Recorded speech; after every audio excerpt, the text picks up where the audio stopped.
미안하를 허락 주님의 백성으로 이 땅에 살아가며 또한 주님의 백성으로 살아감 가운데 귀한 직분을 또한 허락하셔서 우리가 권사 임직 관련된 교육을 함께 지금 시간 갖고자 합니다. 하나님, 이 권사라는 직분을 갖는 것이 그저 뭔가 하나 명예스러운 직분의 단계를 올라섬이 아니라 하나님이 우리에게 주신 귀한 사명이 있음을 기억하고 그 부르심에 우리가 순종하는 마음으로 이 직분을 받아 하나님의 나라를 위해 우리의 한 몸을 주님께 올려드릴 수 있는 우리 귀한 집사님들 될 수 있도록 앞으로 권사의 직분을 받는 한 사람 한 사람 될 수 있도록 하나님 도와주시옵소서. 주님의 도우심을 구합니다. 주님이 도우시지 않으면 할 수 없습니다. 그래서 주님을 더욱더 바라보는 우리 모두가 될 수 있도록 하나님 도와주시옵소서. 예수님의 이름으로 기도드렸습니다.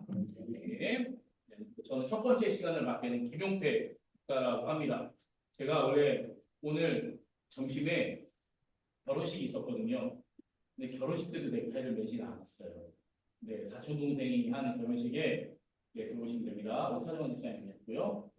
넥타이를 매지 않았는데 지금 이 시간 넥타이를 맸다라는 건 상당히 중요하고, 네, 아주 이 엄숙한 시간이라는 것을 여러분들에게 말씀드리면서 시작을 하도록 하겠습니다. 우리가 이제 한 달도 남지 않았죠, 그렇죠? 네, 권사 직분을 받게 되신 날 한 달도 남지 않았습니다.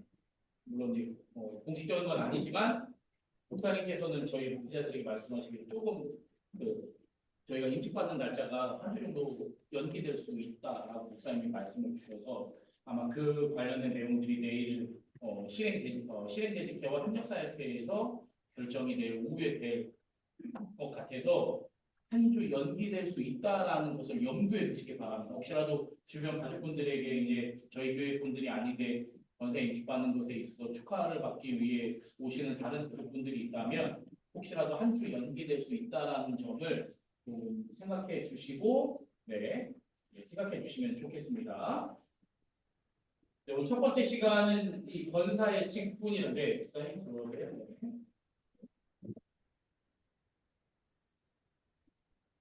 첫 번째 시간은 직분이란 무엇인가에 대한 이야기를 하도록 하겠습니다.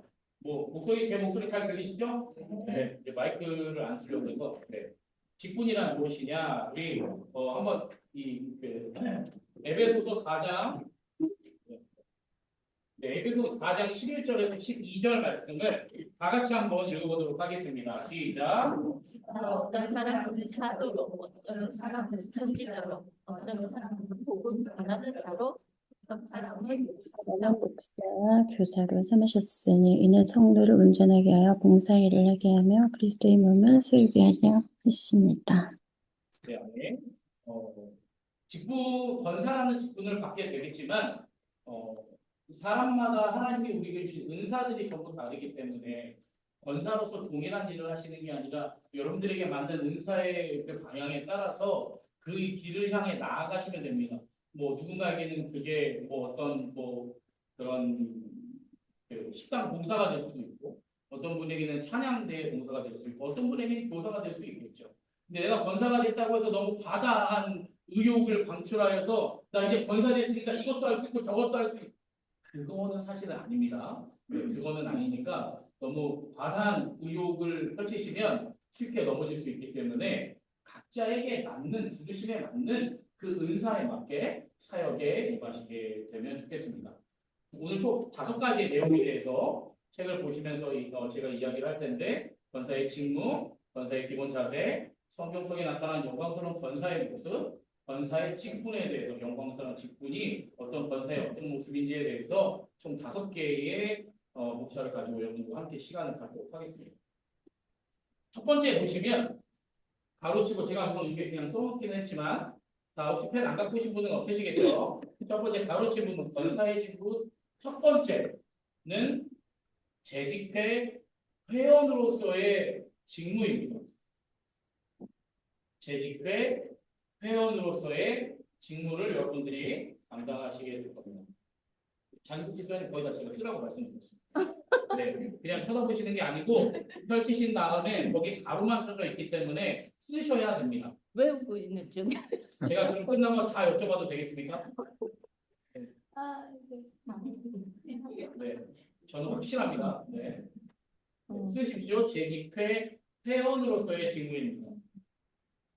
우리 첫 번째 카테고리를 재직회 회원으로서의 직무 밑에 부분을 이기현 집사님 한번 읽어봐 주시겠습니다. AM입니까? B입니까? A입니다. 네. 상암동 교회 운영 기준에 따르면 권사는 재직회의 회원입니다. 교회의 택함을 받은 권사는 먼저 교회 재직회의의 회원이 되어 재직으로서의 권리와 의무를 지켜집니다. 재직회는 담임 목사, 교역자, 장로, 권사, 집사로 구성하고 재직회의 부장은 담임 목사로 합니다. 네. 운영 규정에 따라 재직회 회원입니다. 근데 물론 사실은 여러분 다 집사님들이시기 때문에 집사도 재직회 회원인 건 맞습니다.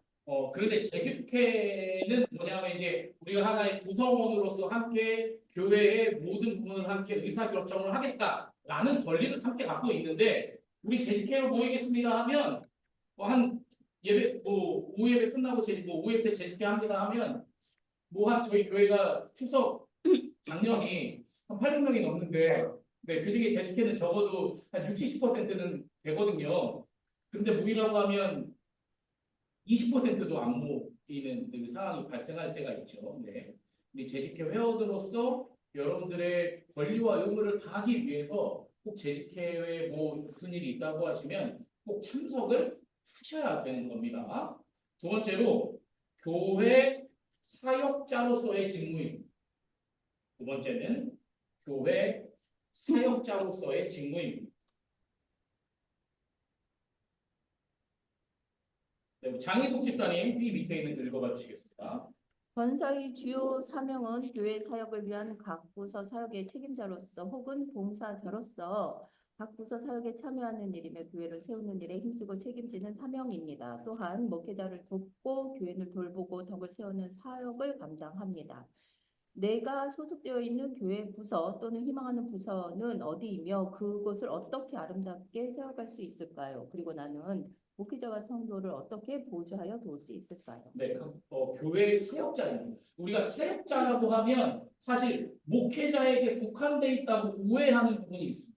근데 사역이라는 단어가 물론 한 분을 우리가 좀 번역 뜻을 포기함에 있어서의 조금 우리가 오해로 있기는 하겠지만 사역자는 교회에서 함께 주님의 나라를 위한 몸된 일을 하는 모든 사람이 사실은 사역자입니다. 그리고 저희는 목회자라는 걸로 분류된 거고 사역자는 교회 안에서 함께 뭔가를 하고 있는 그러니까 제가 이렇게 지금 읽으시면서 제가 쭉 봤거든요. 어떤 일들을 하고 계신지 거의 안 하고 있는 분들이 없더라고요. 잠깐 쉬고 있는 분들은 있을지언정 지금 제가 여기서 쭉 지금 뭐 하고 계시지? 이렇게 보고 있으니까 아무것도 안 하는 사람은 현재 없더라고요. 그러니까 교회 여러분들이 모두 다 교회 사역자로서의 지금 직분을 감당하고 있다라는 겁니다. 그 일을 권사로서도 계속 해 나가야 된다는 말씀을 드립니다. 그리고 또 한 가지는 목회자를 함께 돕는 역할도 함께 있어요. 뒤에 가서도 제가 이 시에 관련된 부분이 나오는데 시 부분을 한번 보겠습니다. 시는 목회자의 후견인으로서의 직무입니다. 목회자의 후견인으로서의 직무입니다. 목회자의 후견인으로서의 직무입니다. 우리 정면에 있는 김은혜 집사님 한번 읽어보겠습니다. 사단은 끊임없이 교회 지도자인 목회자를 공격합니다. 그래서 목회자에게는 든든한 기도의 후원자가 필요합니다. 성경에도 영적인 든든한 후원자들이 많이 나옵니다. 주님께서는 이런 든든한 후원자의 기도와 도움으로 낙심한 목회자에게 용기를 불러일으키시고 교회를 더욱 든든히 세워가십니다. 나는 목회자의 후견인으로서 어떻게 목회자와 함께 교회를 더욱 든든히 세워갈 수 있을까요? 내가 생각하는 목회자 후견인의 모습을 나눠보세요. 네, 목회자의 후견인, 물론 약간 후견인이라고 하니까 이게 그런 뭔가 상속자의 후견인 같지만 이제 그런 부분이라기보다는 목회자와 함께 도와가며 사역을 하는 사람을 말합니다. 그러니 목회자를 좀 돕는 일에 여러분들이 좀 힘써 주셔야 된다는 이야기죠. 네, 마치 이런 겁니다. 사도 바울이 되게 아꼈던 디모데가 어려움을 당할 때 뭐 에바브로디도를 보냈던 것처럼 여러분들이 저희들도 사실은 목회자이기도 하지만 저희들도 어려울 때가 있거든요. 저희라고 해서 늘 강철 같은 사람들이 아닙니다. 목회자들도 때로는 같이 어려움도 있고 힘든 일도 있을 때 여러분들이 함께 위로해 주시고 함께 힘을 주셔야 되는 겁니다. 그렇게 다들 잘하고 계셔서 너무나 감사한데 네, 앞으로 그런 일에 더욱 네, 힘써 왜냐하면 저희가 뭐 이런 경우가 있는데 너무나 하루 종일 너무나 이 사역에 지치고 고될 때 특히나 오늘 같은 토요일 기도회를 이제 찬양 인도를 찬양하려고 갔는데 막 힘이 들어. 근데 같이 서 있는 찬양팀의 팀원들이 막 집사님 권사님들 힘을 내서 하면 저희는 그걸 보고 저희가 더 힘을 냈거든요. 네. 예, 그런 부분들이 될 수도 있겠죠. 그러니 여러분들이 네, 목회자와 함께 사역하는 모조인 또는 후구현인으로서의 역할을 때로는 감당해야 된다. 언제까지 네, 목회자에게 네, 이것 내놔라 저것 내놔라 하시면 저희들도 언젠가 나가 떨어지겠죠? 아닌가요? 네, 네, 여러분들도 저희들을 도와주셔야 합니다. 이렇게 권사의 직무에 그래서 결국 뭐냐 이 세 가지 재직 회원으로서 교회 사역자로서 그리고 목회자의 후견인으로서 이거는 결국 교회를 세우는 사명감을 가지고 있어야만 할 수 있다는 것. 나 한 사람이 아니에요. 네, 내가 속한 요 작은 그룹이 아닙니다. 주의 몸된 교회 이 교회를 함께 여러분들이 세워 나가는 역할을 해 주셔야 된다라는 겁니다. 다음으로 넘어가겠습니다. 그다음에 권사는 뭐냐? 권사의 기본적인 자세에 대해서 네, 총 7가지를 함께 이야기해 볼 텐데요. 다들 뭐 이 권사 교육하는데 성경책 안 갖고 온 거 아니시죠? 성경책 집 하나 다 갖고 오셨잖아요. 그렇죠? 네. 핸드폰에서 잘 찾아보시기 바랍니다. 네. 우리 첫 번째 권사의 기본 자세에 있는 첫 번째는 자기 자신을 온전히 세우라는 것. 자기 자신을 온전히 세워라. 네. 우리 마태복음 15장 14절을 성경책을 갖고 오신 민주현 집사님 읽어보겠습니다. 네. 핸드폰이 아닌 성경책을 갖고 오신 민주현 집사님 마태복음 15장 14절입니다. 한번 다 같이 찾아보세요. 핸드폰으로. 누구 시킬지 모릅니다. 네, 다음 번부터. 마태복음 15장 14절. 그냥 두라. 그들은 맹인이 되어 맹인을 인도하는 자로다. 만일 맹인이 맹인을 인도하면 우리가 구덩이에 빠지리라. 네, 권사는 교회 지도자로서 지도력을 발휘할 수 있도록 자기 자신을 먼저 온전히 세워야 됩니다. 그런데 오늘 우리가 함께 본 마태복음 15장 14절의 말씀은 맹인이 맹인을 지금 인도하고 있는데 예수님 뭐라고요? 그냥 두라고 이야기하시는 거예요. 무슨 말일까요? 무슨 말이에요? 자기 자신을 온전히 세워야 된다니까요? 내가 맹인이 되면 된다라는 이야기입니다. 여러분 맹인이 맹인을 끌고 가면 낙서지로 떨어질지 바다에 빠질지 계곡에 빠질지 위험한 곳에 갈지 어떻게 합니까? 몰라요. 서로 모르는 거예요. 그렇기 때문에 내가 맹인이 돼서는 안 됩니다. 내가 내 자신을 온전히 세워야만 같이 함께 가는 사람을 올바른 길로 함께 나아갈 수 있는. 그래서 자기 자신을 잘 세워야 된다. 그래서 중간에 나오는 교회 사역은 하나님께서 하시는 것이기 때문에 영적인 능력을 말합니다. 그러니까 우리가 세속적인 눈으로 바라보는 게 아니라 우리가 영적인 눈으로 내 자신을 온전히 세우고 함께 나가야 된다는 겁니다. 두 번째 B 한번 보겠습니다. B는 거룩한 소원을 두고 행하라. 거룩한 소원을 두고 행하라. 역대상 17장 8절. 네, 역대상 17장 8절을 제일 먼저 찾고 계셨던 정은주 집사님. 네, 역대상 17장 8절입니다. 내가 어디로 가든지 내가 너와 함께 있어 내 모든 대적을 내 앞에서 멸하였은지 세상에서 준비한 자들의 이름 같은 이름을 내게 만들어 주리라. 아멘. 권사는 교회의 지도자로서 교회의 미래에 대한 거룩한 소원을 가지고 있어야 된다. 오늘 우리가 본 지금 읽어보신 역대상 17장 8절의 말씀은 다윗이 역대상 17장에 이렇게 시작합니다. 다윗이 자기 궁 안에, 자기 궁전 안에. 그런데 궁전 안에서 보니까 여전히 여호와의 언약궤는 저 궁전 밖 그냥 성막에 있는 거예요. 그게 너무나 하나님 앞에 죄송스러운 마음을 가지고 있어요. 그런데 하나님 뭐라고 그러냐면 너는 성전을 지어라. 그쵸? 야, 이거에 끄덕끄덕 하시다니. 네, 짓지 말라고 하시잖아요. 네, 무조건 제가 하는 말이라고 다 끄덕끄덕 하시면 안 됩니다. 다윗한테 짓지 말라고 그랬잖아요. 그래서 누가 져요? 아들이 짓잖아요. 오늘 역대 17장에 뭐라고 하냐면 너 건축하지 말라고 얘기하시는 거예요. 대신에 어떤 마음을, 거룩한 마음을, 너의 그런 거룩한 마음을 통해 그 소원을 품고 행하면 어떻게 되냐고요? 오늘 17장 8절의 말씀처럼 내가 어디로 가든지 내가 너와 함께 있고 너의 모든 대적을 내 앞에서 멸하겠다라고 하나님이 약속해 주시는 거예요. 하나님이 내가 거룩한 소원을 품고 행하니 하나님이 그 성전 짓는 일을 다윗에게 시키지는 않았어도 하나님이 함께함으로 너가 하고 있는 일에 대한 대적을 모두 멸하여 주시는 통통한 삶을 하나님이 다윗에게 주시겠다라는 겁니다. 그리고 우리 마음 가운데 당장 내가 뭔가를 행하는 일이 안 된다 할지라도 내가 계획하고 내가 하고 안 된다 할지라도 하나님을 향한 그 마음이 거룩한 마음이라 하나님이 다른 일들을 통해 여러분들을 도와주실 것이라는 것. 그런 여러분들이 마음에 어떤 마음으로 거룩한 마음으로 거룩한 소원을 품고 행해야 된다라는 겁니다. 우리 세 번째는 사람을 살리고 세우라는 겁니다. 사람을 살리고 사람을 세우라. 사람을 살리고 사람을 세우라. 세 번째는 사람을 살리고 사람을 세우라는 것. 로마서 15장 1절과 2절 말씀을 한번 찾아보겠습니다. 로마서 15장 1절과 2절 말씀을 우리 김종성 집사님이 읽어봐 주시겠습니다. 믿음이 강한 우리는 마땅히 믿음이 약한 자의 약함을 감당하고 자기를 기쁘게 하지 아니할 것이라.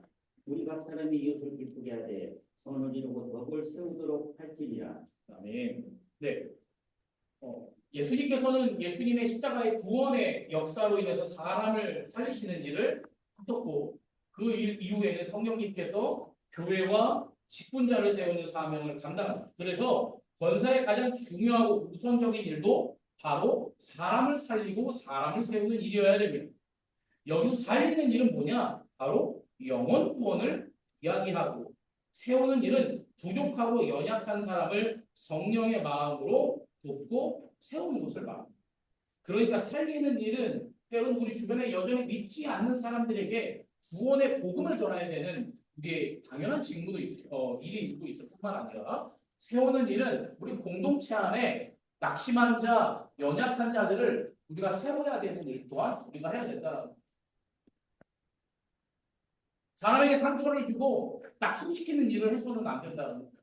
그 사람을 세우기 위해 다시 한번 함께 한 공동체에서 그 사람이 세워지는 일을 위한 일은 그 사람의 연약함을 우리가 보듬어줘야 된다.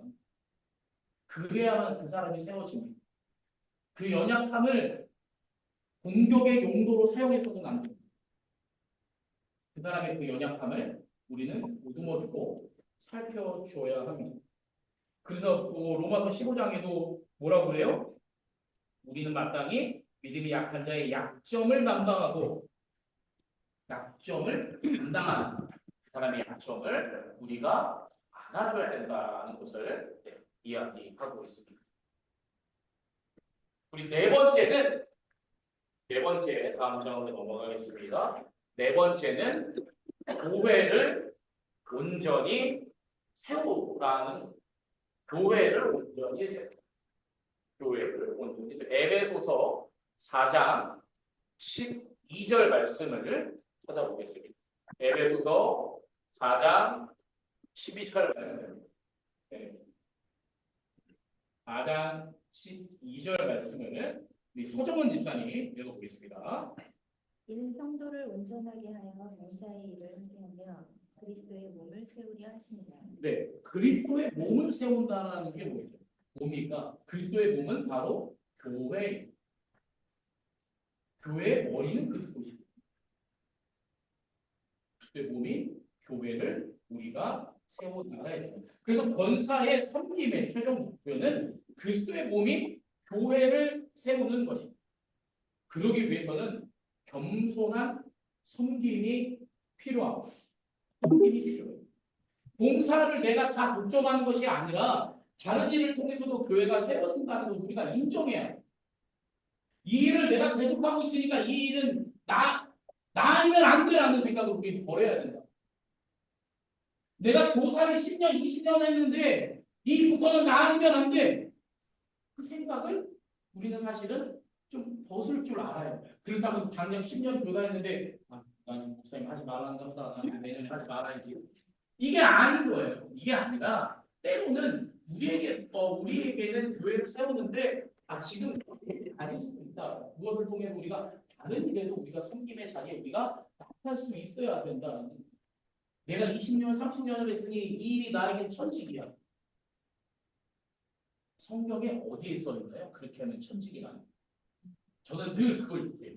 성경에 도대체 어디에 내가 이 일을 20년, 30년 했으니까 이 일은 하나님이 나에게 주신대. 도대체 어디에 써 있습니까?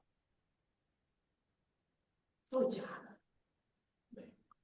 하나님이 그때그때마다 주시는 마음에 따라서 우리는 언제 어디서나 교회를 세우는 일이라면 우리의 발걸음이 때로는 옮겨질 수 있어야 된다라는 거예요.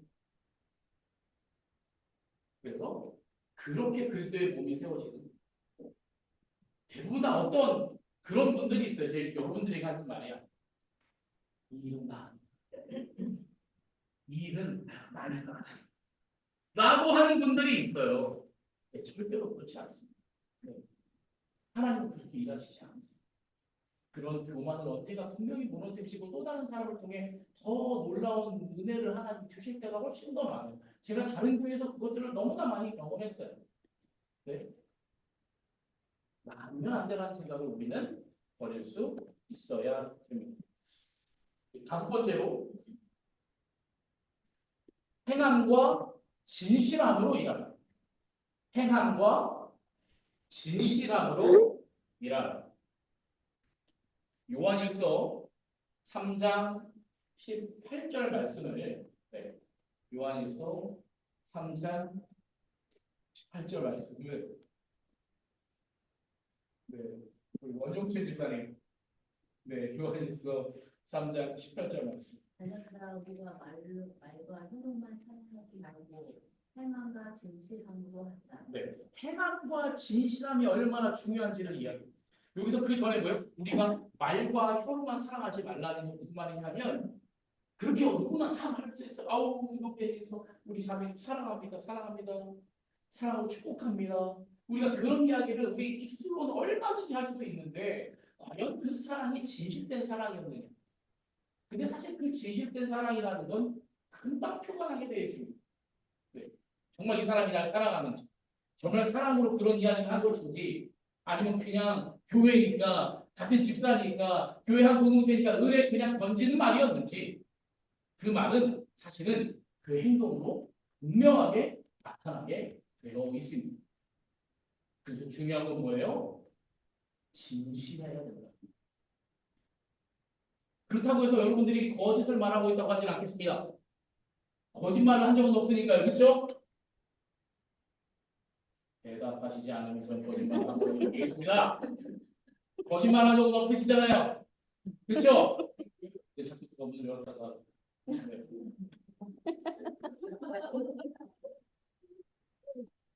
거짓말을 한 적은 없습니다. 여러분들이 거짓을 직접 이야기한 적은 없어요. 그런데 사랑한다고 말해놓고서는 그 사랑을 행하지 않은 적은 있습니까? 없습니까? 말씀하시지 않아도 합니다. 그 높임 받은 줄 압니다. 여러분들 집단에. 네. 정훈 집사님 그랬다는 게 아니고 집사님 갑자기 눈을 치켜뜨시길래 그냥 제가 한번 쳐다봅니다. 네.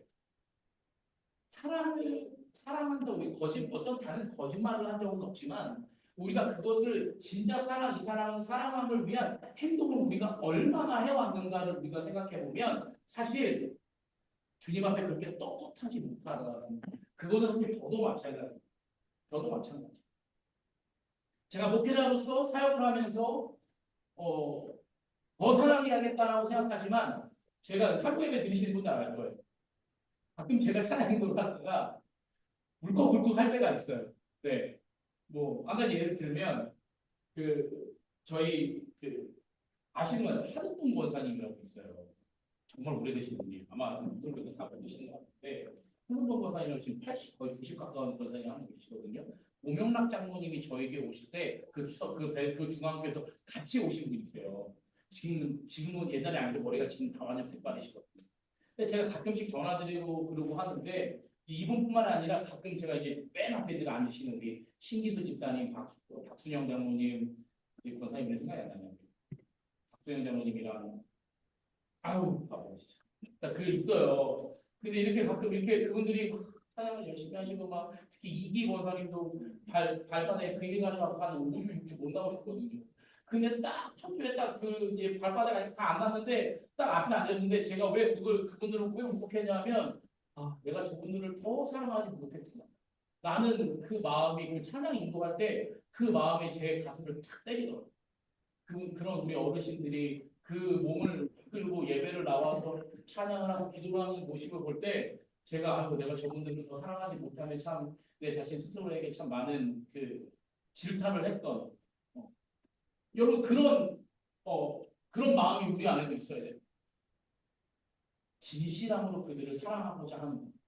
그것이 행함으로 나타나지까지 합니다. 그것이 여러분들이 권사 직분을 받는 데에 뭐 이게 무조건 꼭 이렇게 해야 됩니다는 아니지만 여러분들이 앞으로 더 많은 일들을 감당하기 위해 그런 마음을 품고 우리가 나가야 된다는 걸 여러분들에게 말씀드리고 싶습니다. 우리 6번째, 평화의 사랑으로 살다. 평화의 사랑. 평화의 사랑으로 살다입니다. 평화의 사랑. 에베소서 4장 3절을 전혀 안 시킬 것 같다고 생각하셨던 김송희 집사님, 안 시킬 줄 알았죠? 에베소서 4장 3절 본인 핸드폰 있으면서 왜 옆에 두고 보는 에베소서 4장 3절입니다. 평안의 맹인 줄로 성령이 하나 되게 하신 것을 힘써 지키라. 아멘. 평안의 매를 줄로 성령이 하나 되게 하신 것을 힘써 지키라. 우리가 평화의 사람으로 살라는 뭐냐면 사실 교회 안에 우리가 되게 다들 선한 것 같지만 늘 교회 안에는 사실 갈등이 존재. 좋게 말해 갈등. 좋은 말로 말해서 갈등이. 갈등이 좀 심해지면 다툼이 벌어져. 교회 안에 다툼이 벌어지고. 우린 이러한 갈등, 이런 다툼 이걸 사실 우리 인정해야 돼. 인정 안 하는 경우들이 훨씬 많아요. 뭐라냐면 분명히 3자가 보면 A하고 B가 별로 안 좋아. 안 좋은데 누가 가서 물어보면 아니야 나 그렇지 않아 괜찮아 나 저건 얼마나 좋아하는데 내가 저짓한 일 무슨 소리야 나 안 그래. 그 사람들 아마 이렇게 생각할 거라고. 왜 그 사람들은 뒤에서 보면 여러분 다 보여요. 그게 한 발짝만 뒤로 물러서면 어떤 갈등이 있는지 다 보이는데 마치 나는 갈등이 없고 다툼이 없는 사람인 것 마냥 무슨 소리야 이 사람 난 그런 적이 안 하고 나 그런 사람 아니야 라고 얘기를 안 하죠. 그렇게 우리가 그렇게 말하지만 실제로는 갈등이 있어요 없어요? 갈등이 있어요. 갈등이 있어요. 그렇다고 여러분 갈등이 있어서는 안 된다는 걸 제가 말하고 싶은 게 아니에요. 갈등은 없을 수가 없어요. 사람이 사는 공동체이기 때문에 갈등은 무조건 있어요. 그런데 그 갈등을 우리가 어떻게 풀어가냐가 중요한 거지. 갈등 없다고 말해도 뒤에 가서 호박씨를 닦아. 그리고 저희가 벌써 유혹을 한 번만 다 해서 진짜 민망 아니에요. 이런다고 이게 해결되냐고요. 그럼 도대체 무슨 상황이 발생하냐면 저 사람은 사람들 앞에서 나는 저 사람 난 피하고 전혀 그런 거 없어. 무슨 소리야. 내 그 집사람 얼마나 좋아하는데 이러고 뒤에 가서 딴소리를 하면 어떻게 되겠어요? 갈등이 더 커질까요? 갈등이 작아질까요? 어때요, 장은숙 집사님? 웃길 것 같아요. 웃길 것 같아요? 너무나 순화해서 말씀드렸습니다. 웃길 것 같다. 제가 볼 때 기가 막힐 것 같습니다. 갈등을 없애라는 말이 아닙니다. 갈등을 처음부터 생성하지 말라는 말이 아닙니다. 갈등은 있을 수밖에 없습니다. 그런데 그 갈등을 우리가 어떻게 푸는지가 중요한 거예요. 갈등을 그 매듭을 묶여진 매듭을 어떻게 풀어야 되냐. 네. 여기서 제가 쓴 요 내용이 그렇게 나옵니다. 특별히 교회 지도자인 권사는 이 갈등을 해결하는 평화를 만드는 사람이 되어야 한다. 갈등을 부정적으로 보는 것이 아니라 이것을 통해서 더욱 성숙한 공동체로 나아갈 과정으로 보는 긍정적 태도가 필요하다. 예를 들어서 두 분이 어떤 갈등이 있습니다. A와 B의 어떤 뭐 집단이든 권사님이든 갈등이 있습니다. 장로님이든 성도님이든 갈등이 있을 때 그 갈등을 내가 그 갈등의 당사자가 될 수도 있겠지만 그 누군가의 갈등이 있는 걸 우리는 평화로서 어떤 영적인 성숙함으로 그 갈등을 함께 해결해 나갈 방향을 함께 모색하는. 대부분 다 어떻게 해요? 괜히 그 갈등을 보고 내가 끼어들었다가 더 큰 문제 보고 나까지 괜히 화나갈까봐 아무도 그걸 건들지 않아. 그게 사실 교회에서 대부분 다 그렇게 합니다. 그건 우리 교회만의 문제가 아니에요. 그건 대부분의 제가 거쳐 많은 교회들이 그럽니다. 갈등을 보면 대부분 다 뭐라고 그러냐면 얘기 좀 해봐. 자기는 아무것도 안 하면서 목사님만 죽으면 그냥 찾아가는 거지. 목사님 뭐 어떻게 해요? 어떻게 해? 왜 우리만 찾아와 왜? 우리가 뭐 슈퍼맨도 아니고. 예? 직분자로서 여러분들이 해야 될 일은 함께 그것이 어떻게 성숙한 그리스도인으로서 그 갈등을 풀어갈지를 함께 모색하는 거예요. 때로는 그 갈등을 풀기 함께 기도를 해주시고, 때로는 어떻게 하면 그 갈등을 풀 수 있을지 목회자와 함께 고민을 하게 해주시고, 예? 그분들과 직접적인 갈등을 풀 수 있는 방법들을 여러분들이 함께 고민하셔야지. 뭐만 있으면 맨날 목사님 하셔서 목사님 저 두 분이 이상해요. 저 두 분이 싸웠어요. 저 두 분이 뒤에서 욕해요. 얘는 슈퍼맨이 아닙니다. 다시 한번 말씀드리죠. 네. 그리고 물론 저희들도 물론 목회적 경험이 많기는 하지만 자 여기서 저보다 나이 어린 분 계세요? 아무도 없어요. 네. 저보다 나이 어리신 분이 없어요. 그 말은 무슨 말이냐면 여러분들도 충분히 성숙한 성도로 성숙한 신앙인으로 지금까지 오셨다. 여러분들도 하실 수 있는데 내가 어떻게 라고 위축되는 순간 사실 아무것도 할 수가 없습니다. 여러분들도 충분히 지금까지 지내온 이 신앙의 삶의 결과물들이 성숙한 그리스도인으로서 여러분들도 충분히 그 일을 감당하실 수가 있습니다. 다만 그 갈등을 풀 때는 여러분들이 독자적으로 하셔서는 안 됩니다.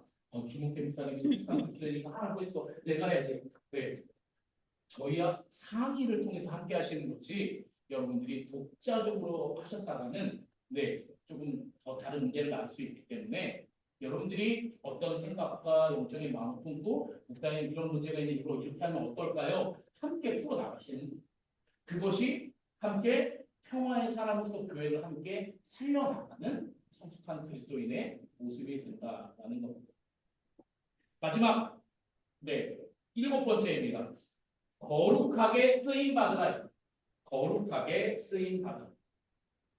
에베소서 거룩하게 쓰임받으라. 에베소서 1장 4절에서 6절 말씀을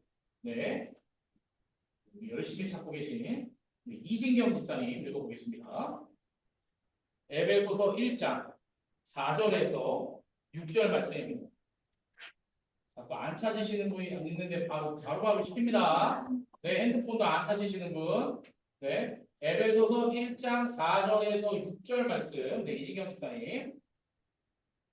창세전에 그리스도 안에서 우리를 택하사 우리를 살아가면서 그 앞에 거룩하고 힘있게 하시려고 그 기쁘신 뜻대로 우리를 정하사 예수 그리스도를 말미암아 자기 아들들이 되게 하셨으니 이는 그가 사랑하시는 자 안에서 우리에게 거저주시는 바 그의 은혜의 영광을 찬송하게 하셨던 것입니다. 아멘. 수많은 사람들 중에서 이제 특별히 권사로 부름을 받았다라는 것, 선택받았다는 건 평범한 삶을 넘어 거룩한 삶을 사는 존재가 되었다라는 것을 말합니다. 권사가 됐다라는 것, 사실 기쁜 마음으로 야호 하면서 내가 드디어 권사가 됐구나라고 생각하시는 분들은 아마 아무도 없을 거예요. 그렇죠? 네. 네. 아무도 그렇게 생각하시면서 권사 기쁨을 받을 분은 없을 겁니다. 아마 대부분 다 그 거룩한 부담감 때문에 야, 내가 그거를 권사의 그 직분을 잘할 수 있을까? 라는 분명한 고민과 걱정을 가지고 분명 여기까지 오셨을 거라고 생각합니다. 때론 그 거룩한 부담감이 더 삶의 큰 부담감이 돼서 난 권사 직분을 못 받겠습니다라고 하신 분들도 아마 있으셨을 겁니다. 네. 사실 이 권사의 직분을 받는다는 게 사실 이름만 바뀌는 거잖아요. 뭐 우리가 권사 됐다고 해서 뭐 특별히 교회에서 뭔가 큰 부담감을 가지고 여러분들에게 뭔가 하나 큰 우르스 한 마리를 여러분들 어깨에 짊어지게 했습니까? 네, 우르스 한 마리가 짊어졌나요? 저희가 그걸 준 적이 있나요? 없습니다. 네, 그러지 않았어요. 왜 여러분들이 그런 마음과 그런 부담감이 있느냐? 그만큼의 거룩한 부담감이 있기 때문입니다. 왜냐면 권사로 된다고 해서 당장 다음 주에 직분을 받고 그 다음 주에 강희경 권사님 내가 권사로 부르는 게 되게 어색해요 권사님 이렇게 한다고 해서 왜 이러세요? 내가 권사인데 집사람 권사랑 달라요 이렇게 하시지 않을 거잖아요. 그렇죠? 네 그렇게 하시지 않아요. 왜 집사람에서 권사 됐다고 해서 뭔가 대단히 세상 말로 소극된 말로 뭔가 한 단계 업그레이드 돼서 더 높은 지위에 올라섰다 아니잖아요. 그렇죠? 그런 거 아니잖아요. 그런데 단순히 권사라는 기분 자체가 주는 그 거룩한 부담감이 있어요. 그런데 여러분들은 그런 거룩한 부담감을 이겨내고 하나님이 나에게 이 권사의 직분을 주신 이유들을 우리가 한번 생각해 봐야 된다. 네? 그냥 내가 좀 인기 있으니까 사람들이 나 투표해서 내가 권사 됐겠지 뭐. 이렇게 생각하세요? 그런 사람 아무도 없어요. 네. 그런 사람은 아무도 없어요. 도대체 하나님이 나를 왜 권사로 부르셨을까? 그런 고민과 함께 이 자리에 나오신 걸로 압니다. 그런데 사실 오늘 이 에베소서 1장에서 말씀이 뭐라고 하냐면 창세전에 우리를 택하셨다고. 창세. 우리를 이 땅에 우리가 나오기 전부터 하나님은 우리를 택하시고 우리를 부르셨다라는 거예요. 그리고 우리를 주님의 사랑 안에서 거룩하고 흠없는 자녀로 우리를 이 땅에 부르셨고 그 하나님의 거룩한 부르심 앞에 우리는 계속해서 나가야 되는 그러한 우리 하나님의 백성이라는 거예요. 그렇다면 하나님의 거룩한 부르심에 내가 때로는 거부하는 것이 아니라 그것이 직분을 넘어서서 어떠한 일 가운데 하나님의 부르심이 있다면 그 거룩한 부담감에 있을지라도 여러분들은 아멘으로 순종하며 나가야 된다. 그것이 직분을 받은 자로서 직분을 떠나서 하나님의 부르심을 받은 하나님의 백성이라면 우리가 그 하나님의 충성된 부르심에 아멘으로 순종하며 나가야 될 때가 있다라는 거죠.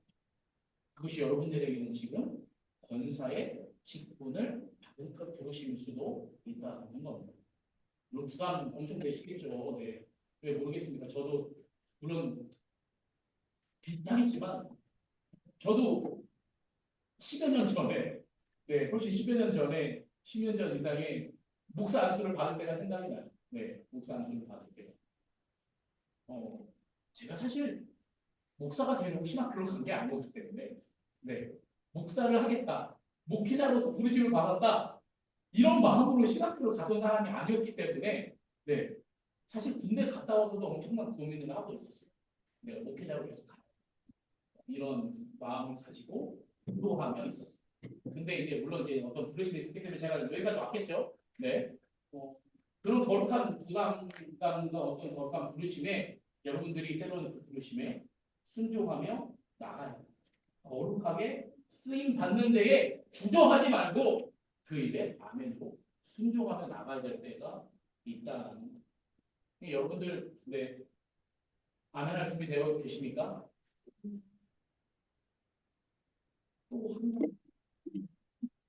또 한 명만 되라. 여러분 거룩한 부담감에 아멘 순종할 준비되어 있으십니까? 네. 그런 아멘으로 나가셔야 돼요. 이거 뭐 제가 하는 거 아니잖아요. 제가 뭐 여러분 거듭한다고 해서 제가 뭐 하는 거 아니잖아요. 제가 뭐 되는 것도 아니고. 하나님의 부르심에 여러분이 나가는 거예요. 김용태의 부르심이 아니라, 죄송합니다. 신민규의 부르심이 아니라 하나님의 부르심에 여러분이 나가는 겁니다. 그 하나님의 부르심이라면 여러분이 순종하며 나아가셔야 된다는 겁니다. 성경 가운데 이 권사의 모델이 있어요. 물론 성경에 실제로 여기 루디아, 안나, 바나바 세 사람이 나오거든요. 그런데 이 사람들이 성경에 어디에도 권사라고 나오진 않았어요. 권사라고 나오진 않았으나 이 사람이 한 일을 이 사람들이 성경 안에서 한 일들을 생각해 봤을 때 충분히 이 사람들이 지금 현재의 권사로서의 그런 직분을 감당한 사람이라고 여겨지기 때문에 제가 가지고 왔습니다. 물론 뭐 제가 본 책에 나와 있는 사람들이어서 본 거기도 하고요. 첫 번째로 성경 속의 영광스러운 권사의 모델 루디아입니다. 사도행전 16장 14절에서 15절을 보겠습니다. 사도행전입니다. 사도행전 16장 14절과 15절을 황은주 집사님 읽어보겠습니다. 그아들의 시인은 자세목방 장사로서 하나님 그 그는 루디아라 하는 스승에다가 말을 듣고 있을 때 그래서 그 마음을 열어 가운데 말을 따르게 하십니다. 그 앞에 그들과 힘을 받고 우리에게 청하시기를 나의 너를 죽는다고 할 것은 내 집에 들어와 누가라 하고 강권하여 머물게 하니라. 아멘. 루디아, 자세복강 장사에서 여러분 잘 아시는 사람 중에 아마 하나일 거라고 생각합니다. 이 사람이 어떻게 해요? 가장 먼저 그녀의 가정을 구원하기 위한 일에 열심히 힘을 냈습니다. 우리의 가정에 아직도 구원받지 못한 구성원이 혹시라도 아직 있다면, 있다면 제가 알기로도 지금 우리 여기 계신 분들 중에 가정이 아직 좀 하나님의 도우심이 필요한 분들이 꽤 있는 걸로 저는 알고 있습니다. 아직도 가정의 온전한 구원을 이루지 못하신 분이 있다면 사실은 그 사람 우리 가족들에게 먼저 교회 나와야 된다, 구원받아야 된다고 말할 게 아니에요. 그게 가족이니까 저도 아직 오늘 같이 결혼식장에 같이 함께 있고 저희 아버지한테도 그렇게 교회 나라고 말하는 거, 그렇게 교회를 안 나오시는 분이 저희 아버지. 가족 구원이 참 어렵죠, 그렇죠? 어렵죠, 힘들고 어렵습니다. 그래서 사실 이제 루디아가 보여준 모습은 뭐냐면 가정의 구원을 위해 가족에게 복음을 전했다. 그 사람들을 교회로 끌고 오는 게 아니에요. 그 사람, 그 가정에 있는 그 사람도 하나의 그 구원받은 사람으로 본다면 우리가 그 사람의 멱살을 끌고 잡아올 게 아니라 우리가 그 사람에게 본이 되는 모습을 보여줘야 된다는 겁니다. 얼마 전에 제가 유튜브를 엊그제 보다가 김태현이라는 배우 아시죠? 김태현이랑 그 와이프가 뭐지? 같이 그 기독교 함께 기독교 유튜브 채널 운영하는데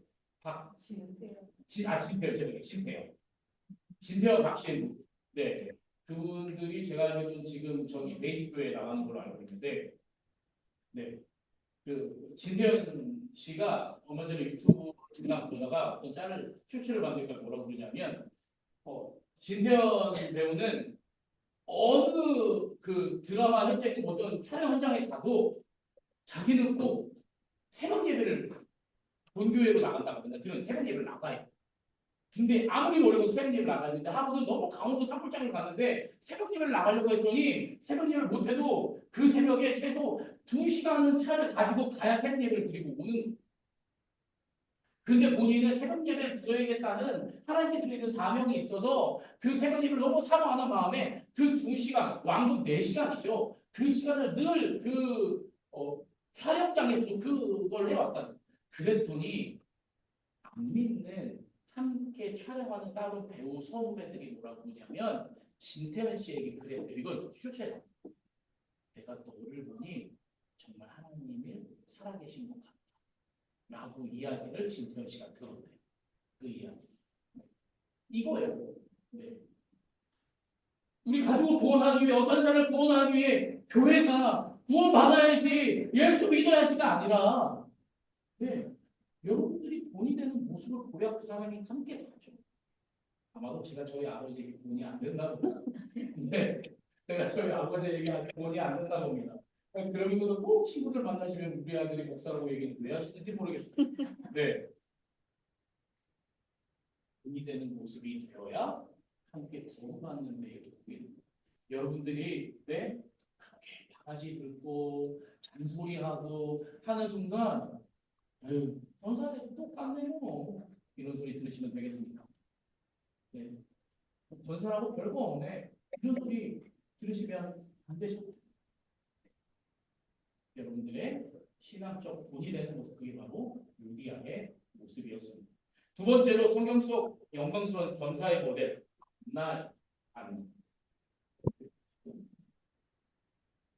안나. 우리 누가복음 2장 36절에서 37절을 우리 박현숙 집사님 읽어보겠습니다. 누가복음 2장 36절과 37절입니다. 또 기가 마누엘 딸 안나라는 선지자가 있어. 나는 매우 놀랐다. 그가 결혼한 이후 그분은 나아가는 안식에 살다가 바보가 되어 84세였고 이 사람의 신분을 떠나지 않는데도 주야로 금식하며 기도하며 힘들었습니다. 네, 기도의 모델 안나입니다. 84세가 되었습니다. 뭐라고요? 말씀에 성전을 떠나지 않고 주야로 금식하며 기도함으로 섬기더라. 기도의 사람이었다. 기도의 사람. 이건 물론 지금 제가 쭉 살펴보니 교회 근처에 계신 분들도 있고 좀 교회에서 멀리 사시는 분들도 있어요. 네, 여러분 새벽 기도는 네, 우리 한국 교회만 있는 기도긴 한데, 네, 여러분 사실 저도 기도를 해보니 새벽 기도 때 개인 기도가 제일 잘 되더라고요. 새벽 기도 때 개인 기도가 제일 잘 돼요. 그리고 저희 교회는 한국의 어느 교회와 다르게 토요 기도에 있습니다. 네, 물론 뭐 좀 여유가 안 되시는 분들은, 좀 거리가 오시는 분들은 가까운 금요 철야라도 나오셔서 여러분 기도에 힘써야 됩니다. 무조건 상암동교회를 나오셔야 됩니다. 뭐 나오시면 저희는 좋죠. 네, 함께 기도하면. 왜냐하면 저희는 우리 성도님들의 어떤 어려움이나 필요를 저희 목회자들이 너무나 잘 알기 때문에 여러분들이 함께 나와서 기도하시면 저희가 충분히 함께 중보의 기도자가 저희가 될 수 있습니다. 네, 그러면 더 좋겠지만 혹시라도 조금 시간과 거리에 여력이 되지 않는 분들은 가까운 교회를 가셔서라도 기도의 끈을 놓으시면 안 된다라는 말씀을 꼭 드리고 싶습니다. 네, 오늘 안나는 어땠다고요? 84세에 과부가 되었어도 성전을 떠나지 않고 주야로 금식하며 기도하는 사람이었다라는 겁니다. 세 번째로 바나바입니다. 바나바. 사도행전 11장 22절에서 26절 말씀 제가 읽겠습니다. 사도행전 11장 22절에서 26절입니다. 예루살렘 교회가 이 사람들의 소문을 듣고 바나바를 안디옥까지 보내니 그가 이르러 하나님의 은혜를 보고 기뻐하여 모든 사람에게 굳건한 마음으로 주와 함께 머물러 있으라 권하니, 바나바는 착한 사람이요 성령과 믿음이 충만한 사람이요 이에 큰 무리가 죽게 더하여지더라. 바나바가 사울을 찾으러 다소에 가서 여러분 잘 아시죠? 바나바 바울과 함께 사울이었던 사람이 바울과 함께 사역을 떠났던 사람 중에 선교회를 했던 사람 중에 한 명입니다. 물론 나중에 뜻이 맞지 않아서 갈라지기는 했으나 바나바라는 사람의 면면을 살펴보면 어떤 사람으로 말씀드리면 좀 위로의 아들이라는 별명을 가지고 있는 사람이 바나바입니다. 바울을 위로하고 권면하여서 함께 사람을 세워 나갔던 사람입니다. 여러분 오늘 우리 이 책 교재에 나온 것처럼 지금 우리 입술에는 불평과 불만이 앞섭니까? 아니면 권면과 위로의 말이 앞섭니까? 여러분 그 생각을 한번 해보세요. 나는 최근 올해 들었어요. 올해 2025년이 돼서 올해 나는 불만이 많았던 사람인가? 아니면 권면과 위로가 많았던 사람인가? 우리는 여러분 자신을 한번 생각해 보세요. 자신. 네. 나는 어떤 사람이었어요? 물론 결과적으로 바나바가 사실은 바울하고 사실은 좋게 헤어진 건 아니죠. 어떻게 보면. 네, 좋게 헤어진 건 아니에요. 네, 한 사람을 세움에 있어서 바울과 뜻이 맞지 않아서 서로 갈라지게 됐습니다. 네. 그런데 그러한 부분을 보고자 하는 것이 아니라 바나바가 사실 어떤 사람이었냐? 위로하고 권면해 줄 줄 아는 사람이었다라는 부분을 우리가 함께 보는 것입니다. 그런 면에 있어서 나는 올 한 2025년에 교회 안에서 나의 어떤 모습을 봤을 때 나는 불평과 불만으로 교회가 도대체 왜 이래? 내가 생각하는 이것이 왜 이래? 도대체 목사님 뭐 하는 거야? 라고 생각해 왔는지 아니면 누군가를 권면하고 위로하기에 내가 없었던 사람인지 최소한 위로와 권면을 하지 않더라도 동일한 마음으로 어떤 사람을 바라봤던 사람인지 우리가 좀 그것들을 한번 생각해 볼 필요가 있다라는 거죠. 그런 면에서 우리가 앞으로 권사의 직분을 받게 된다면 우리는 더 불평과 불만을 하는 사람이 아니라 위로하고 함께 권면하고 격려하는 사람이 되어야 한다라는 거예요. 네.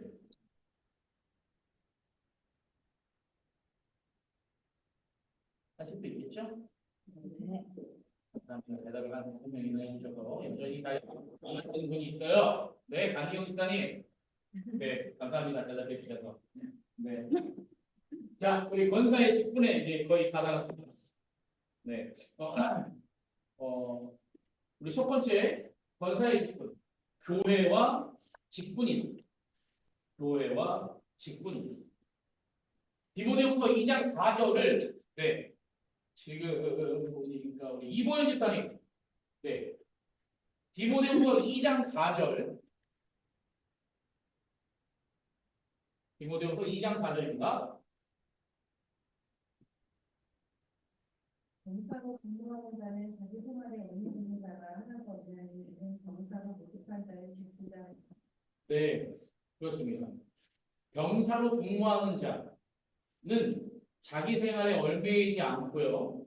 병사로 모집한 자를 기쁘게 합니다. 우리가 이제 뭐 아들이 있는 분들은 아시겠지만 저도 군대에 왔다고 아들도 군대에 왔다고. 군대에 입대한다라는 건 내 생활을 위해서 군대에 입대하는 것이 아니라 나라에 충성스럽게 군인의 그 복무를 하기 위해 가는 거지. 그러니까 군대에 들어가면 어떻게 해요? 상관의 명령에 따라서 그 명령에 복종하며 사는 거죠. 그 기간만큼. 바로 우리가 권사의 직분을 감당한다는 건 우리의 직분이 그렇게 하나님께 속해 있다는 것을 우리가 인정해야 된다는 것. 최소한 우리가 교회 안에서 그 직분을 감당함에 있어서는 어떻게 우리 디모데후서 2장 4절의 말씀처럼 네, 병사로 복무하는 자는 그 병사로 모집한 자를 기쁘게 하는 겁니다.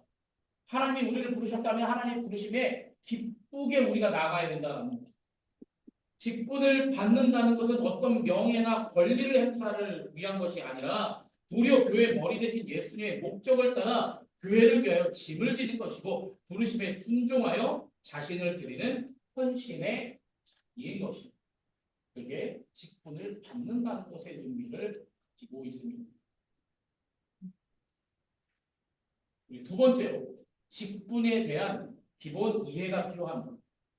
두 번째로 직분에 대한 기본 이해가 필요합니다.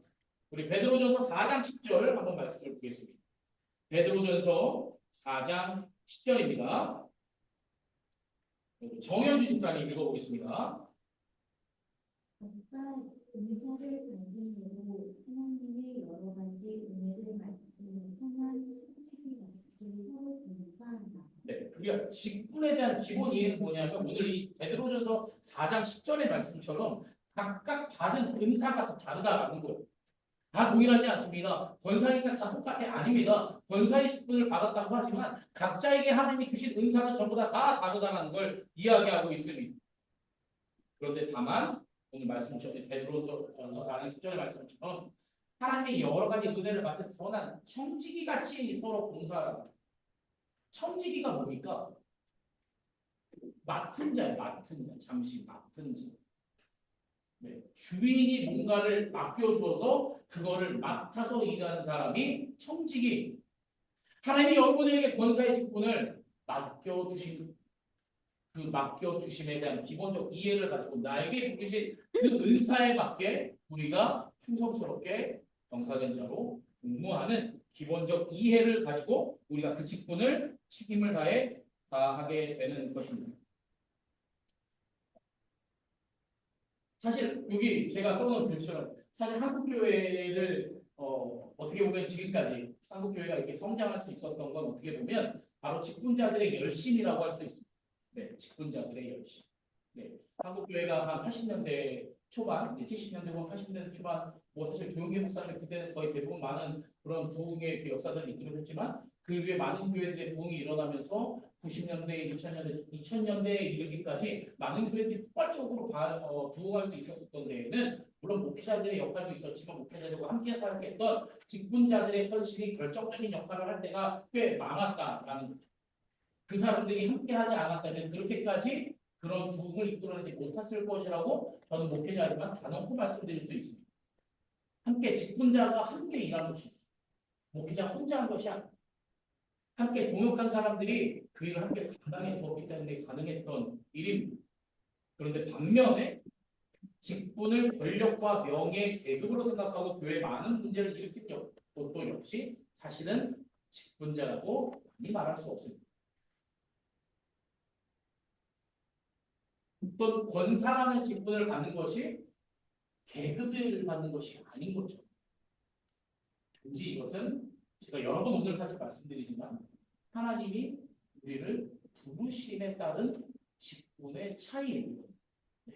그것이 어떠한 계급으로 통용되어서는 안 된다는 겁니다. 그러니까 사실 오해하는 분들이 있습니다. 누구냐면 아직은 집사이신 분들이 이제 권사님 되셨으니까 뭐 해야지 저거 해야지 권사니까 이 정도 해야 되는 거 아니야? 라고 하시면 네. 네? 뭐라고요? 때려줘야 된다고요? 분명히 아까 평화의 매듭님과 함께 연합하여 선을 행하라 했거늘 지금 바로 때리라는 이야기가 나오고 내가 그렇게 무슨 얘기를 들으실 겁니까? 특별히 다음 말.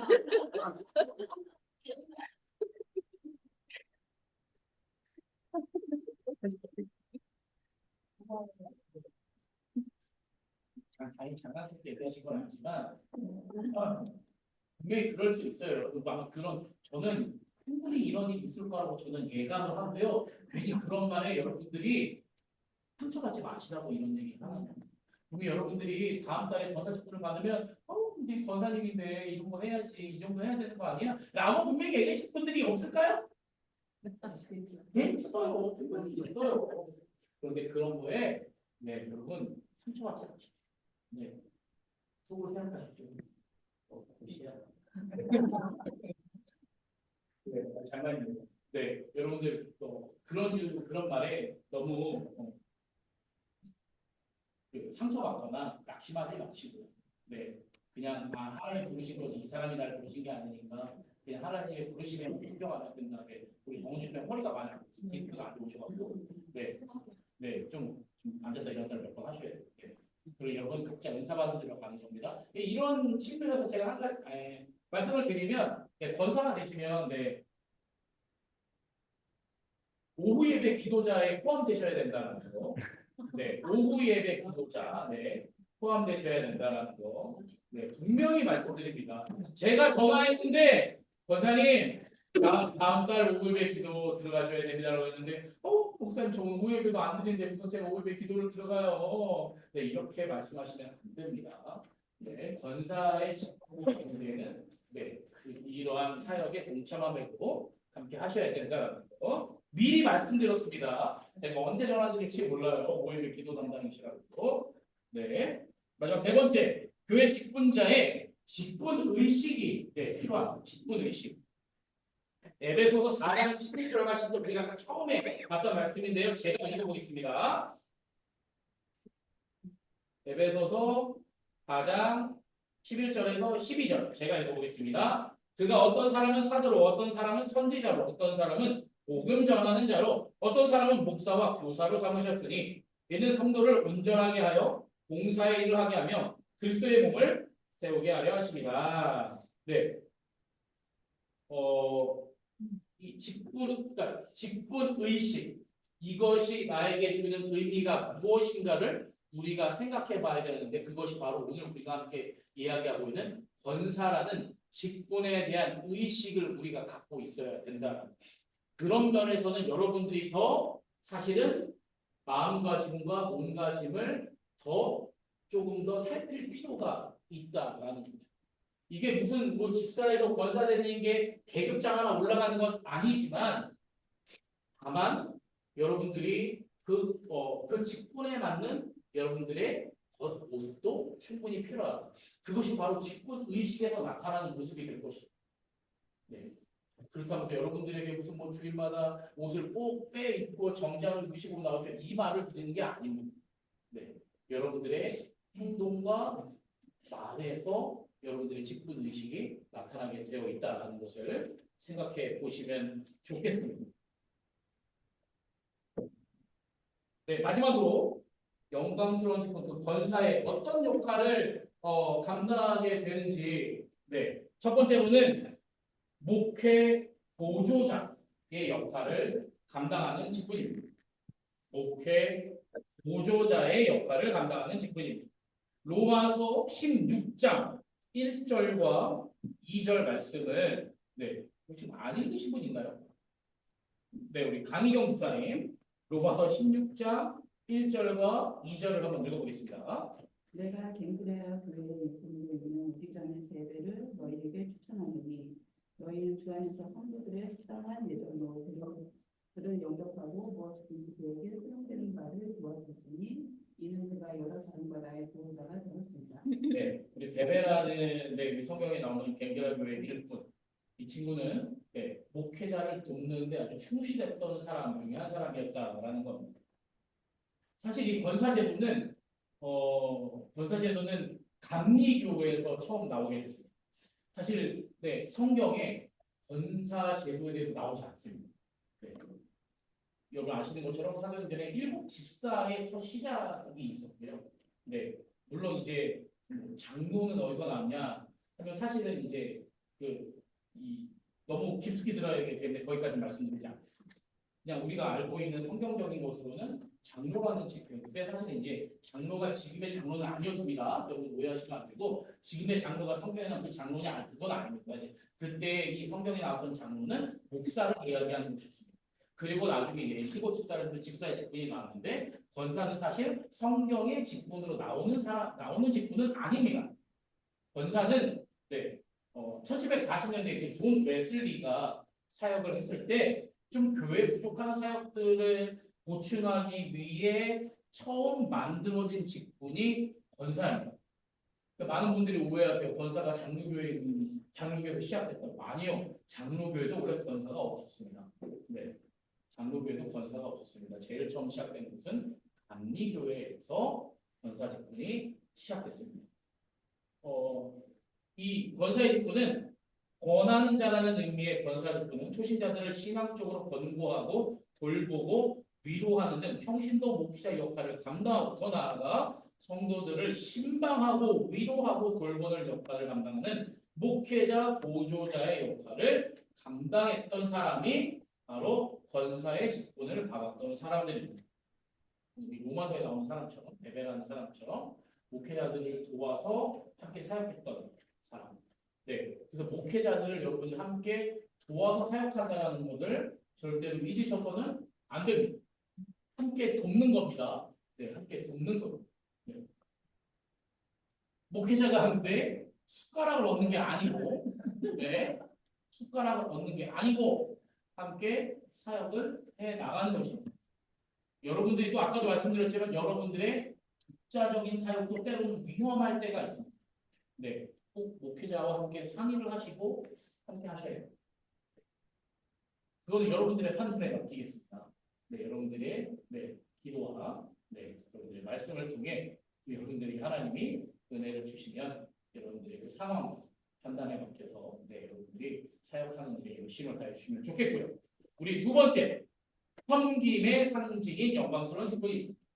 섬김의 상징입니다. 우리 앞에서 봤던 그 로마서 16장에 봤던 베베, 이 목회의 보호자였던 베베는 바울의 힘든 선교 여정에서 바울을 위해 기도하고 바울의 필요를 보충하는 데 충성스럽게 섬긴 사람이다. 섬긴 사람, 섬겼던 사람. 네. 오늘날로 말하면 교육자를 도와 궁핍한 자와 환난당한 성도를 신방하고 위로하며 교회의 덕을 세우는데 크게 섬기는 직분자. 그러니까 섬김의 자리에 있어야 된다는. 사실은 예수님도요. 섬기기 위해 오셨지 섬김을 받으려고 오신 게 아니에요. 많은 이들이 교회에서 조금만 직분이 계급인 것 마냥 이렇게 직분을 하나씩 받을 때마다 내가 섬김을 받아야겠다고 생각하시는 그분들이 때로는 가끔 있어요. 정말 가끔. 네. 그러나 그 직분은 섬김을 받으려고 직분을 받으시는 게 아니라 섬기기 위해 오셨다라는 겁니다. 섬기기 위해. 여러분들도 분명히 여러분들도 네, 한 해, 두 해, 네, 나이의 숫자가 바뀌실 것이고 앞자리가 바뀌실 것이고 네, 이런 세월의 흐름을 우리가 막을 수 없겠죠. 근데 꼭 세월의 흐름이 가면 네, 꼭 나는 이제는 그만해야겠다라고 하시는 분들 저희 목사님도 그건 절대적으로 반대하시는데 네, 은퇴했다고 해서 내가 더 이상 이제는 그만 사역을 좀 놔야 돼. 제가 엊그저께도 70 넘으신 우리 권사님, 집사님 순위 예배에서 갔는데 거기서도 제가 그런 얘기 성경 어디에 성경 분명히 예수님은 마태복음 28장 마지막에 너희 가서 모든 족속으로 제자를 삼아 아버지와 아들의 이름으로 세례를 주고 내가 너희 그만 모든 가르쳐 지키게 하라. 그런데 나이 70 넘어서 은퇴했으면 그만해도 돼. 이게 도대체 어디에 나와? 어디에 나와? 성경 어디에 66권 어디에 너희가 70 넘어서 은퇴했으니까 너희가 80 넘어서 노년이 됐으니까 야 이제 80, 90 넘어서 너 이제 그만해도 돼. 예수님이 언제 그런 얘기 하셨어요? 한 번도. 그 말은 뭐냐? 분명히 마태복음 28장에 뭐라고 시작해요? 너희는 세상 끝날까지. 섬김의 자리는 세상 끝날까지. 여러분들의 삶의 끝나는 그날까지 섬김의 자리에 있어야 된다. 내가 이제 그만해도 된다라고 너희가 나이가 많이 들었으니 연로하였으니 노년이 되었으니 그만해도 된다라고 성경에 도대체 어디에 나오는지 성경에 나오는 걸 찾아서 저한테 주시면 너무나 감사하겠습니다. 안타깝게도 그런 말은 제가 아는 한 여기에 나오지가 않습니다. 여러분은 그래서 섬김의 자리에 언제까지? 세상 끝날까지. 네, 섬김의 자리에 있어야 된다는 겁니다. 마지막으로 세 번째입니다. 헌신입니다. 헌신. 헌신의 상징입니다. 한국교회에서 권사는 네, 희생과 봉사의 대명사로 통했습니다. 사실 저희가 생각했던 예전에 어릴 때 봤던 권사님들은 엄청난 이 희생과 그쵸? 그런 거를 저희들이 아마 어렸을 때 많이 보셨을 거라고 생각합니다. 네, 교회에서 무엇을 바라기보다 도리어 남들을 덮어주기 위해 열심히 노력했던 그런 그 전세대 그런 우리 그런 권사님들이 아마 보셨던 그 옛날의 기억들이 분명히 있습니다. 뭐 저희 배라고 지금 다르지 않죠. 지금도 충분히 그런 역할을 감당하시는 우리 노년의 권사님들이 많이 계시니까 네 그런 희생과 헌신과 봉사의 섬김으로 한국교회가 세워졌다는 것을 우리는 절대 잊어서는 안 된다.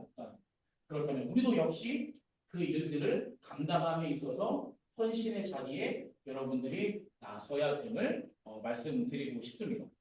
헌신, 네, 말이 좋아 헌신이지 사실 헌신이 부담스러울 때가 너무나 많고 헌신을 내가 할 수 있을까 걱정스러운 마음이 들 때가 사실은 더 많을 거라고 저는 생각이 듭니다. 그런데 직분을 받는다라는 건 그 자리에 어느 누구보다 내가 먼저 한 발을 내딛어야 된다라는 것을 말씀드리고 싶습니다. 직분을 받았기 때문에. 거룩한 부담감이 있지만 그 거룩한 부담감에 따라 한 발 남들보다 먼저 내디딜 수 있는 섬김의 용기가 필요하다. 섬김은 그냥 되지 않습니다. 섬김 하셔야 됩니다라고 하지만 사실 그 섬김에 한 발을 내딛는 게 얼마나 어려운지 저는 너무나 잘 알고 있습니다. 그런데 우리가 직분의 부르심을 받습니다. 저희 목회자들이라고 해서 뭐 저희가 뭐 목숨 10개라도 저희가 늘 그런 불구덩이로 저희가 뛰어드는 게 아닙니다. 네. 저희들 나름에 부르심이 있기 때문에 보다 앞장설 수 있는 그것은 부르심이 있었기 때문에 그 섬김을 하나님이 우리에게 명하셨기 때문에 우리가 나가는 겁니다. 아니 목사님 나가시는데도 저희 한 발 뒤에 따라갈게요. 아니요. 그거는 저희들의 길이 따로 있는 거고 여러분들은 여러분들의 길이 따로 있는 겁니다. 여러분은 여러분들의 길에 맞게 부르심이 있는 그 자리에 그 섬김에 한 발을 다른 누구보다도 먼저 내딛을 수 있어야 됩니다. 그게 섬김이에요. 남들 가는데 한 발 뒤따라가는 건 섬김이 아닙니다. 그냥 따라가는 그건 섬김이 아닙니다. 섬김은 누구보다도 먼저 내 발을 내딛는 게 섬김입니다. 최소한 직분을 받은 직분자로서 여러분들이 보여줘야 될 모습은 섬김의 자리에 먼저 나서는 것. 이게 바로 섬김입니다. 오늘 좀 많은 이야기들이 좀 오갔는데요. 결론적으로 권사의 사명과 헌신이 무엇이냐? 함께 읽겠습니다. 권사는 교회를 세우는 영광스러운 사명을 가진 직분이다. 성도를 돌보고 위로하는 신적인 역할을 수행한다. 하나님의 부르심에 대한 순종과 헌신이 요구된다. 기도와 섬김을 통해 교회 공동체를 강화한다. 성경적 모범을 따라 믿음의 본이 되어야 한다. 끊임없는 영적 성장과 헌신을 통해 교회의 일을 준비한다. 네, 이게 바로 직분자의 모습이고요. 여러분들이 권사의 직분을 받은 자로서 앞으로 나아가야 될 바입니다. 분명 어려울 거라고 생각합니다. 때로는 많이 힘들 거라고 생각합니다. 그러나 제가 오늘 이야기했던 것 중에 여러 가지가 좀 얼마나 남으셨는지 모르겠지만 분명히 여러분들을 부르신 권사 직분으로 부르신 그 직분에 대한 거룩한 부담감이 분명히 있겠지만 그 부담감을 여러분들이 가지고 가는 겁니다. 부담감을 떨쳐내는 게 아닙니다. 네, 그 부담감을 가지고 함께 나가는 겁니다. 부담감이 어떻게 없겠습니까? 그런데 그 부담감을 가지고 그 섬김의 자리에 헌신과 희생의 자리에 여러분들이 한 발을 내딛어 주시는 것. 그게 바로 직분자의 모습, 권사의 모습이 아니라 그게 직분자의 사실 모습이어야 합니다. 그것이 어떤 집사건, 권사건, 장로건, 목사건 똑같습니다. 직분자라면 그러한 일에 거룩한 부담감을 가지고 있는 그 일에 한 걸음 내딛을 수 있어야 됩니다. 이제 사실 한 달도 남지 않았지만 여러분들이 받게 되시는 그 직분에 김용태 목사님 얘기 들어봤더니 나는 권사 안 되겠다. 내일이라도 당장 포기해야지. 이러셨다가는 저도 여러분들이 권사 직분을 안 받는 날 같이 함께 짐을 싸게 될 것입니다. 네, 여러분 거룩한 부담감을 가지고 함께 잘 이 교회를 그리스도의 몸된 이 교회를 함께 세워나가는 여러분 되시길 간절히 축복합니다. 네, 기도하겠습니다. 사랑의 주님, 오늘도 함께 이 권사교육, 인직 권사교육 첫 번째 교육 시간을 가졌습니다. 직분이란 무엇인가에 대한 이야기를 함께 나눴는데 어떻게 보면 또 이야기를 1시간 가까이를 듣다 보면 때로는 좀 더 걱정스러운 마음이 있고 더 큰 거룩한 부담감이 우리 성도님들의 마음에 더 들어갔을지도 모르겠습니다. 그러나 중요한 것은 그런 거룩한 부담감이 우리에게 때로는 진정한 부담감이 아니라 거룩한 부담감으로 내가 순종해야 되고 내가 나서야 되고 내가 숨겨야 되고 내가 희생해야 되고 내가 봉사해야 된다라는 그 그리스도의 몸된 교회를 향한 거룩한 순종의 마음으로 나갈 수 있는 우리 집사님들 될 수 있도록 하나님 도와 주시옵소서. 권사의 직분이 물론 또 무슨 어떤 계급을 받는 것은 아니지만 분명히 하나님의 도우심 가운데에 그 직분에 걸맞는 각자의 그 부르심에 맞는 그 일들을 우리가 해 나가야 될 줄로 믿습니다. 때로는 그것이 어려운 일일 수도 있고 때로는 힘든 일일 수도 있고 때로는 부담감이 되는 일일 수도 있겠지만 하나님의 부르심 앞에 아멘으로 순종할 수 있는 우리 모두가 될 수 있도록 하나님 도와주시옵소서. 예수님의 이름으로 간절히 기도드렸습니다. 네. 감사합니다. 오늘 첫 번째 교육 시간 마치도록 하겠습니다. 내일 1시 30분에 동일한 근데 1시 30분인데요. 내일 여기서 아까 말씀드렸다시피 실행제주회와 협력사역회가 1시에 이곳에서 회의가 있어서 교육이 조금 늦어질 수 있어요. 시작 시간이. 왜냐하면 여기서 회의가 끝나야 바로 교육이 진행될 수 있기 때문에 그 시간 조금만 유념해 주시고 아무튼 그래도 여러분들은 1시 반까지 오셔서 준비를 해주시면 회의가 끝나는 대로 바로 교육을 진행하도록 하겠습니다. 시간 절대 늦지 마시고요. 네. 오늘 시간이니까 제가 다 드렸습니다. 늦게 오시는 분들. 늦게 오신 분들 다 드렸습니다. 시간이 네. 감사합니다. 수고하셨습니다.